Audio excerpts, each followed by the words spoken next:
कोणते पण readymade डिझाईनवाले paper असतात ते घ्यायचे नाही, डिझाईन स्वतः बनवायचे. आता समज तुम्ही डिझाईन पेपर घेतले विकत, ते पंच व्हॉल्यूम असतात, व्हॉल्यूम बनणे त्याच्यात एक डिझाईन असतात 30 का 50 काहीतरी डिझाईन आहे, तुम्ही घेतलं तुम्हाला येत नाही म्हणून.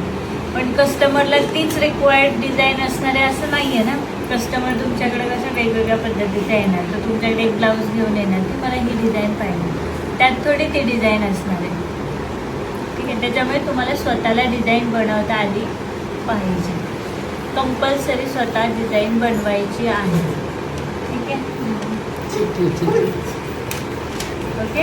तर ती डिझाईन बनवायची आपल्याला काही अवघड नाही आहे. तुम्ही जरी हातामध्ये पेन्सिल कधी पकडली नसेल, तुम्हाला एक राऊंड काढता येत नसेल, तरी पण डिझाईन बनवता येते. असं काही नाही आहे की मी ह्याच्यात नवीन आहे किंवा काय, असं काहीच लोड नाही घ्यायचा.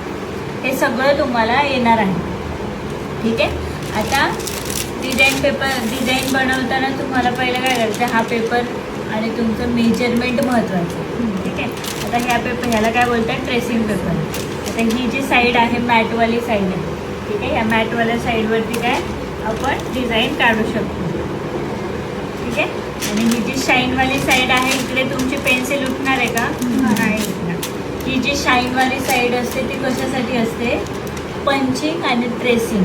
जे बघितलं आतापर्यंत आपण डिझाईन कशा छापल्या, डायरेक्ट नाही ना, त्याला होल होते, त्याला पंचिंग बोलतात. ते पंचिंग ह्या साईडूनच करायचं आणि डिझाईन ट्रेसिंग पण ह्याच साईडून करायची. आता हो, आत्तापर्यंत आपण छोटे छोटे पॅचेस वापरत होतो, त्याच्यामुळे आपण चॉक वापरला.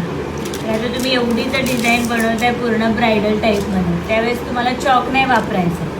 छोट्या छोट्या डिझाईनसाठीच चॉक वापरायचं. म्हणजे आता समज ह्याच्यामध्ये पण, आता ह्या हातामध्ये पण तुम्हाला असे छोटे छोटे पार्टच्या काही डिझाईन्स असेल, छोट्याशा पॅच असेल, तर तुम्ही चॉक वापरू शकता. पण अशी पूर्ण डिझाईन भरलेली असते मगाशी तुम्ही बघितली ती, तर त्याच्यासाठी ड्रेसिंगची पद्धत वेगळी आहे, ती आपण नंतर बघणार. पहिलं आपण हे बघणार. ठीक आहे.